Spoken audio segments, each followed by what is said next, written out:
Welcome to the PHF Podcast. My name is Michael Babcock. I am the host of this podcast, and we are continuing our Giving Tuesday series here. This time we are with Dial Help. We are here with Kristine Putz from Dial Help. Kristine, if you could give us a start by telling us about what Dial Help is and what kind of services you guys offer. Okay, so Dial Help is a nonprofit agency in our Copper Country area, and we offer a lot of different services. I think most people know us for the crisis line. So it's our 24-hour crisis line where people can call in, text in, or chat in, instant message. We also have prevention programming in the schools where we go into our local high schools, middle schools, and some little bit of grade school and offer prevention programming to the students there around drug abuse, alcohol abuse, things like that. We also have a family support program where we work with families who are somewhat involved with the Department of Health and Human Services, and work with we work with at-risk families so that they can keep their family together, basically. We also have a victim service program where we work with survivors of crime, and in particular, we work with survivors of sexual assault, and we have an advocacy program with that. We also have the SANE program in our area, the Sexual Assault Nurse Examiner program as part of that. And we also offer some follow-up services that are related to our crisis line, as well as our safety net program and follow-up for people who have substance use disorder. And then we have, what am I forgetting? I'm forgetting. That's a long list. Well, and of course you forget something. I know one of the things that you mentioned before is that you have a new program. We'll go into that a little later. What was the other thing you thought of? The Child Advocacy Center, which is with our victim service program. And this is awful, but I am forgetting one. That's the trouble with the long list. Is like this is awful. Sometimes you forget about them. But what the bottom line here is for those that are listening to the podcast is Dial Help does a lot of things. You guys help enable so many different healing processes, so many different finding solutions before problems get really bad, finding solutions once problems have gotten bad and they need some kind of solution for them. And it's a really incredible organization. But one of the other things that somebody might notice from that long list of services is that a lot of these things aren't those ultra. There's not like pets that are going out there and you're like, oh, I want to donate to support those pets, or other things like that are just like people love to just automatically donate money to. You guys have these services that are ultra important, but sometimes don't get talked about that much. And they're really important things for our community. And that's one of the reasons you guys are one of our, largest donors or largest receiver of donations every year during Giving Tuesday, including hopefully this year. So if you want to get out there and support Dial Help and the countless services they do, because even within those services, you think each that you mentioned, they all have different elements to them that make them exciting. They all have different parts of their programs. I know you guys do those teen outreach programs that you talked about. They're at each of the schools. They're all these other different elements. So if you want to support Dial Help, this is a great way to support them in general, because the money goes to kind of their entire fund to help them do all of these things. So you can donate to them by going to phfgive.org/givingtuesday. There's a donation form right on the website, or you can send us a check to 400 Quincy Street. The zip code is 49930. If you do that, make sure you have it mailed by December 1st. That way it will get here and count towards the match. So Kristine, I want to talk about your experience with the organization. When did you start? When did you first hear about the Dial Help? Well, Michael, if you don't mind, I'm going to back up for a second, because one of our biggest programs that the Porch House Foundation actually helped fund is the one that I forgot about. And that is the OneStop program that we provide counseling in the schools. I love this program too. It's so cool. Yeah. I talked to one of your staff members about that. What a neat program you guys have. Mm-hmm. Go into that a little bit before. Sorry, I interrupted you. That's okay. I'm embarrassed that I forgot about this one, and Portage Health is doing the interview, so that's awful. So anyway, the Youth One Stop program, we have counselors available in the schools in our area, in schools that don't have counselors or need some extra support in counseling. And then the really unique thing I think about the program is that we have crisis specialists. So people that answer the crisis line for a fair amount of time and have some more experience, they just have set office hours in the schools where students can come in and check in with them, do a little processing. Sometimes they work on goals like around friendship or anxiety and things like that, and they can work with that. Again, free for the kids and the families, no cost for any of that. And just having someone who is a support so that you can get that help you need and focus more on school and your studies, just to make that a little easier for you. And then we also offer support for the families too, if they need it. So if the families do need to come in and see our counselor as well, we have that too. So it's just a really fantastic program that wouldn't have been possible without the Portage Health Foundation.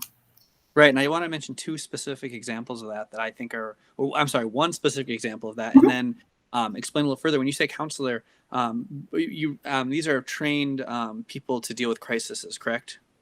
So there's two components to the Youth OneStop. We have the crisis specialist, who is not a licensed person, but a trained specialist who deals with crisis. So a student could come in and process through a crisis or something like that. And if they need more support and need to speak to that licensed counselor level person, then we can refer them to that person that we have in the schools too, that's also available to them at no cost to the family. Right. And it's important. A lot of these schools might have a counselor that, we might think of as a counselor, but that's like a guidance counselor. This is much more involved with the personal things that go on with somebody's life to provide these services. And when you have schools as small as we have in our rural community, this kind of service is really important. And one of the best examples of when this was in use was in Lance. Was it 2 years ago when they had a couple of students, unfortunately, pass away? And you guys were able to provide this service to their school in an expanded fashion that without this program wouldn't have been able to happen the way it did. So I think it's really important that people realize that you don't know when these things are going to happen and when you're going to need this extra help in your community. But when you do, you just dial help and it works. Mm-hmm. Sorry, my dad jokes. You just dial help and it works. Again, we're here talking about Dial Help for Giving Tuesday. And we're here with Kristine Putz. And Kristine, let's go back to the question that we got distracted on then. Tell me about when you first got involved with Dial Help and what made you get involved. So I actually didn't know a whole lot about Dial Help before I started there. I've been there 6 years now. So around 6 years ago, I was looking for a career change. And I knew that they were somehow associated with suicide prevention, but that was about all that I knew. And they had a job posting I thought looked pretty interesting. So I applied, and then the rest is history. But when I got in and learned all of the things that Dial Help did, like they were more than just a crisis line, and the programs that they had, and that everything was always free to the people that we serve. That was pretty amazing. And then once I started working with people and being more connected to people in the community and the work that we do, it's just a really wonderful organization to work for. Yeah, that line, I've never heard that line described for Dial Help before, but when you say that nobody has to pay for the services you guys provide, what an awesome thing that is, to not have to deal with billing, on the same level and being able to help these people. So you've been there 6 years. Tell me about what's made you stay. I mean, that's a decent amount of time to stay at that organization, and I'm sure you've seen a lot of things happen in that time. So there's a few things that I think my coworkers would also agree with as well, that when you start at Dial Help, when you start working with people and see that, like, if we didn't provide this service in our community, especially I started in victim services, and we have other great organizations. We have the Barbara Kettle Shelter, and we also have the Baraga County Shelter Home in our area that work, as our counterpart for survivors of domestic violence. But we're really focused at Dial Help on survivors of sexual violence. And, working with the people that I worked with in that program and seeing, like, if Dial Help wasn't here, there wouldn't have been any support for them.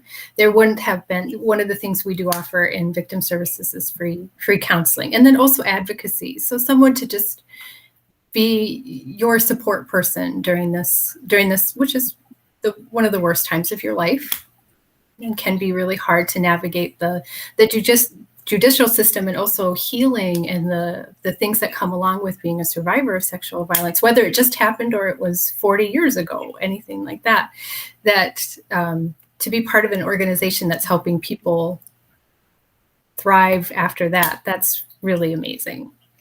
Yeah.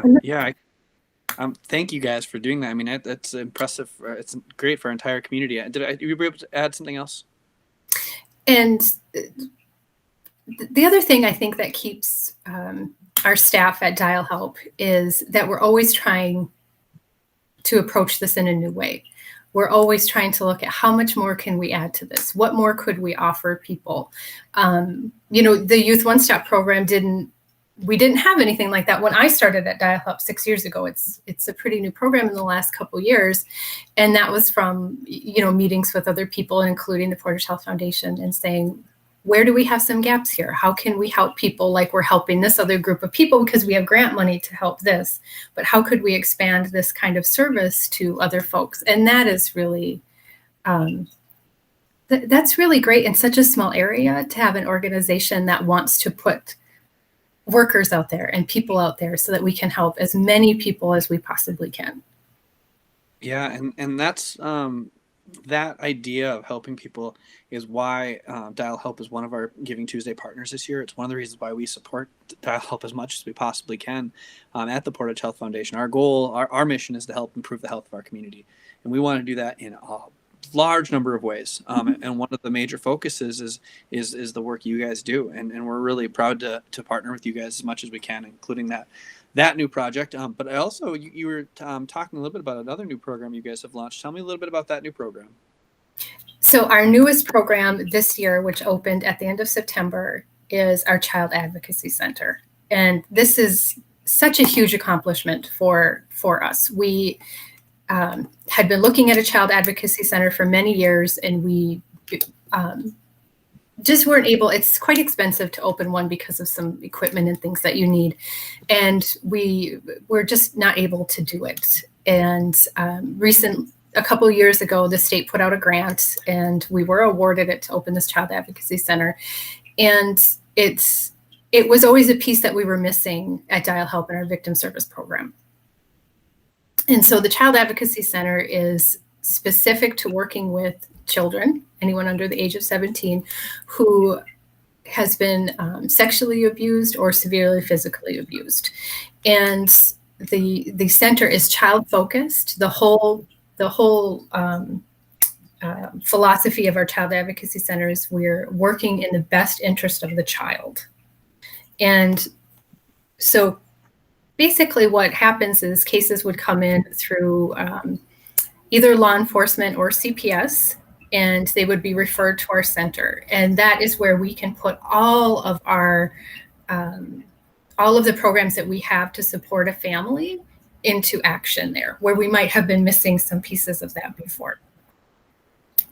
So we would have advocacy for the family, we would have counseling for the family, we'd have counseling for the child, the other members of the family too. So maybe there's a few siblings in the family, and just to support that whole family and to help them heal. And then the other really important thing about the Child Advocacy Center is prior to opening, if we had someone in our community, like a child that was a survivor of sexual assault, they might be interviewed by a police officer a couple times, and they might be asked some of the same questions by the prosecutor. And if they had to see a doctor, they might be asked some of the same questions by that doctor. And so the whole mission of the Child Advocacy Center is to decrease the trauma to the child for retelling their story. So we interview the child in a really neutral space. You're not at a police station, you're not at the courthouse or anything like that. It's child friendly, the whole center is. And you're interviewed by a forensic interview who's specially trained to talk to children about what has happened, so that they can just tell us the information they need to tell us. And then we're also supported by our partners. So law enforcement and the prosecutor and CPS and medical, if they need to be there, is still part of that process. So they can let the forensic interviewer know, I really need more information about this. I need this question asked. So we only have to ask the child those questions one time. And after that interview happens, Dial Help still continues to support the non-offending parent or caregiver, whoever that is for the child, through the rest of that process and beyond even. If they're struggling, we're still going to provide services to them so that they can live the best life that they can, even though this happened.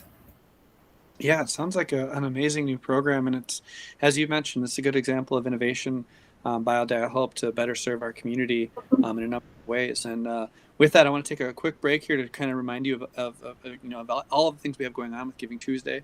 If you want to make your donation, phfgive.org/Giving Tuesday. Last year, we brought a check for $29,555 to Dial Help. Let's make that bigger this year, people. Get out there and support that. You can make your donation on that page, or you can mail us a check, 400 Quincy Street. Make sure it's postmarked by December 1st. We also have the restaurant guide this year, so we have a number of restaurants that are helping us out by donating a portion of their sales on Giving Tuesday themselves. Go to that same website, and you'll see all those restaurants listed, which is awesome, as well as business sponsors. We're really thankful for all of them. And of course, I want to take the chance to remind you to follow us on Instagram. Our username is PHF Give.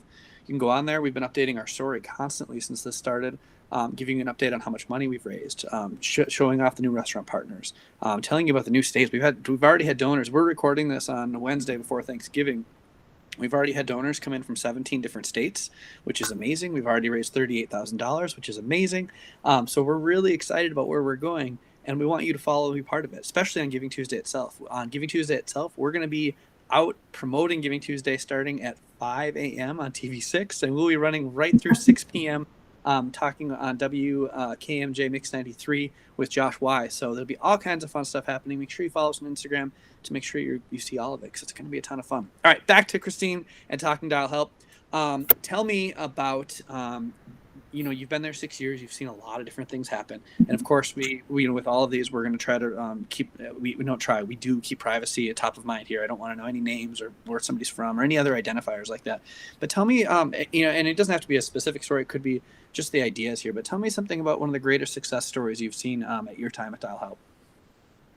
So I think some of the greatest success stories actually come from the crisis line. Yeah. And a lot.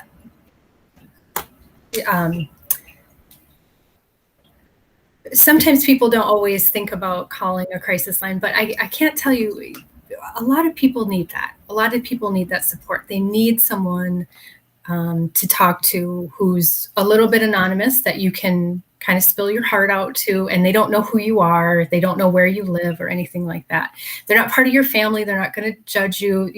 If you kind of spill your heart out, sometimes your family has a little bit of a tendency to kind of maybe tell you, oh, it's not so bad, or, oh, so-and-so over here has it so much worse than you do. And that's really hard to hear when you are sort of bearing your soul about how you feel inside about things. So I would say that some of our greatest success stories, it's hard to pick, because I can kind of share two. So we will have people who call the crisis line who are definitely struggling with thoughts of suicide. And we get a fair amount of people who call the crisis line, and they're really, truly distressed, and suicide is an option to them at that point. And we train our crisis liners how to work with someone who's really, truly thinking about suicide and how to keep them safe. And some of our greatest successes have been working with someone who's thinking about suicide and decreasing the risk of suicide to themselves. And, if it, as a last resort, we have helped call a welfare check to them, if they needed support to get to the hospital so that they could stay safe and they can continue to live their life. And I would say that that's probably, when you save a life, that's the greatest success you could have, right? So absolutely. I would say stories like that from our crisis line that I do see fairly frequently. People needing that support. Suicide is a little bit taboo to some people. It's hard to talk to people about suicide, but we're there. And I want people to know that it's okay. If that's what you're thinking about, give us a call. We're going to talk to you about that. We're not going to be judgmental. We want to hear what's going on in your life, because we want you to be safe, and we're going to work to try to keep you safe. and connect people with other resources if that's what's needed. And I think that one of my favorite parts about your crisis hotline that I repeat to people all the time, and it goes back to this innovative work you guys do, is you guys have an online chat. I mean, people, especially younger generation right now, making a phone call is intimidating. Mm-hmm. And you guys have a solution for that they can do. There's an online chat you can do. There's a text message if you're stuck and you don't even want to talk about it. You can send a text message out, and you're going to be able to have somebody from Dial Help get right back to you with the answer. How can people use those services? What's the number, and how do people get started with that? So I would direct you to our website, dialhelp.org, because you can start the chat right from there. When you go to our website, all of our phone numbers are right there. You can start the instant message chat right from there, and then our texting number is also on there as well. So I would point you. Perfect. And that's dialhelp.org, correct? Dialhelp.org. Mm-hmm. Excellent. So be sure to if you know of anybody that needs that, or if you it's a good thing just to have in your mind, because you never know who you're going to talk to or what you're going to see. And, especially 2020, you see things on social media all the time. If you see a post from somebody on Facebook that you know or don't know, and they're having trouble, send them there. There's an option here, and it's not some crazy 1-800 number that you may or may not. It's the whole thing. It's local. It's a person in our community that is trained to help you get better and give you the resources you need right in your community.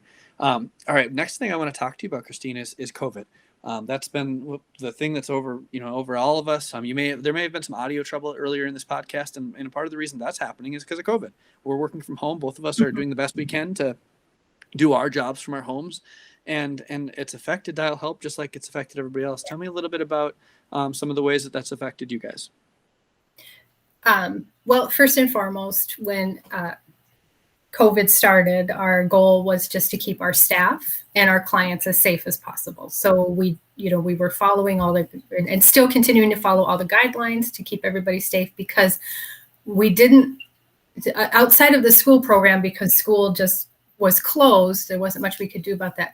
We didn't stop any of our programs. We kept everything open. We kept the crisis line open. Even some of our students that we were seeing in the school for counseling, we continued that through the summer because we were able to still connect with them.